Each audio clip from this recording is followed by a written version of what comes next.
Some things in the bedroom get labeled forbidden. You hear it from etiquette, from culture, from religion, and from the loudest corners of the internet. A lot of good men learn to shut certain doors even when both partners are curious. Here is the clinical truth from a urologist's chair. When there is trust, explicit consent, and clear boundaries, a few once taboo techniques can safely unlock intense arousal because they speak to the nervous system, not just the genitals. They are not about disrespect. They are about intentionally creating sensation, tension, and release in a container that both of you designed together. I am Dr. Emma Blake, urology and men's health expert. There's no shame here and no judgment, only consent, care, and practical science. If anything I describe interests you, talk first. Agree on words and limits. Choose a simple signal to pause and plan after care. Then, and only then, proceed. Before you touch a single technique, build the container. Sit together when you are clothed and calm and map out 3 things. What is appealing? What is off limits? And what you are open to trying if the moment feels right. Choose a stop signal that is easy to hear, such as read or pause. Choose a slow-on signal such as yellow or softer. Decide how you will check in without breaking the moment. I like a squeeze of the hand for more, a double tap for less, and a whispered good every few minutes. Agree on a short after-air ritual, water by the bed, a slow cuddle, a few affirming words. Your nervous systems will learn that there will be a gentle landing. Now, why can forbidden feel so powerful? Novelty and controlled power exchange focus the brain's attention and reward systems. Add steady pressure and rhythm and you recruit deep body pathways, pudendal and trigeminal nerve branches, stretch and pressure receptors in skin and fascia. That is why these moves, when requested and consented to, can feel primal, not because they break rules, but because they awaken circuits that polite daily life rarely engages. Technique 1 is nameplay. Think of it as consensual dirty talk upgraded. This is not about insult. It is about recognition and permission. Many women spend a lifetime being polite and pleasing. In a trusted frame, pre-agreed language can give her explicit permission to let go and be celebrated for wanting. The safety piece is everything. Do not improvise. Ask in advance. Are there words that thrill you to hear in bed? Are there any that are a hard no? Write down the exact phrases she likes and the tone she wants, whether playful, reverent, possessive, or teasing.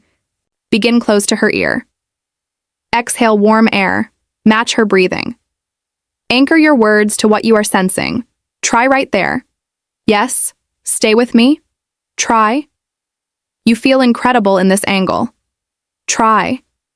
I love how hungry you are for this.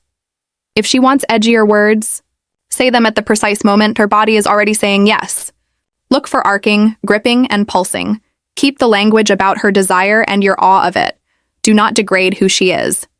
If you're unsure, switch to observational phrases tied to sensation. That shiver, that sound, that grip. Do not stop. Technique 2 is rhythmic spanking. Use this only with an enthusiastic yes. Here is the anatomy. The gluteal region is rich in sensory nerves, including branches of the pudendal nerve. The clitoral complex is not only a button. Its bulbs and cura wrap along the vaginal walls toward the perineum.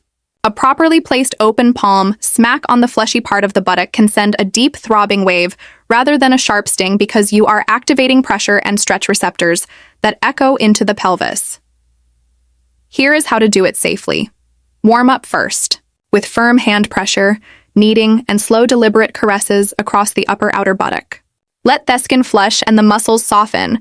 Aim for the upper outer quadrant of the buttock. Avoid the tailbone, kidneys, spine, and hip bones. Keep your fingers together and your palm open.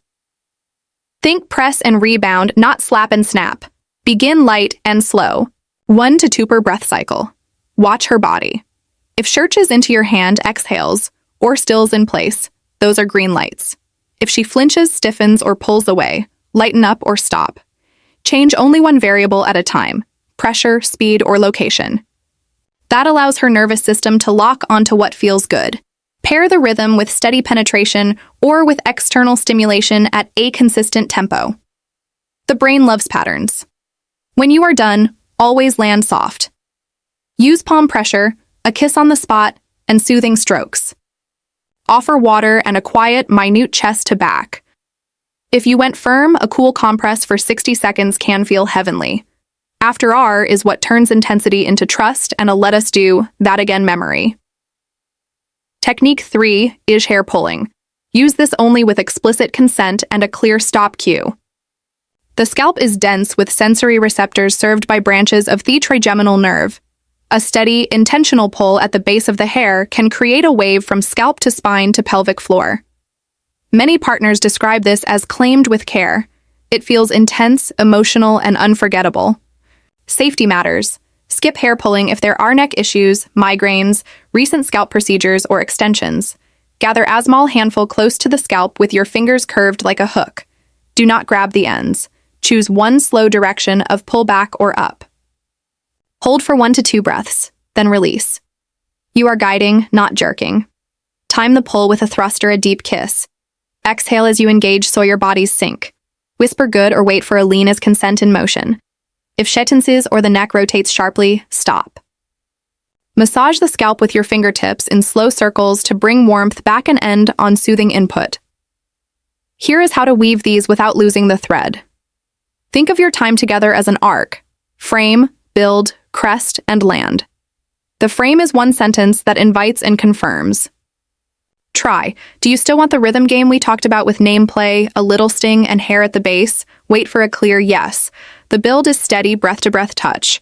Use firm palms. Use slow weight. Use long strokes. Whisper a first, safe sentence tied to sensation. If she melts, add the lightest hair gather or a feather light smack. Let the room fill with the rhythm you create together. The crest is the point where you increase pressure or tempo slightly, exactly as her body asks for it. This is where the edgier agreed language belongs. Place it right when you feel her yes in your hands. The landing is where use pressure, soften the pace, and switch to holding and breathing. Tell her one thing you loved about how she responded. This is where oxytocin does its work, and the nervous system files the experience as safe and wanted. Here is what not to do. Do not surprise a partner with edgy language, spanking, or hair pulling. Do not try new intensity when anyone is intoxicated, angry, distracted, or ambivalent. Do not keep going when you hear or feel a no. Do not use taboo play to fix relationship wounds. These practices magnify whatever is already present. They are for couples who can be gentle and honest, not for testing loyalty or pushing boundaries to prove a point. Let us troubleshoot common missteps. If words feel awkward, start with observation and praise. You are shaking. Yes, there. That right there. If spanking stings in the wrong way, you are on bone or you are moving too fast. Move to the fleshy upper outer quadrant and slow down.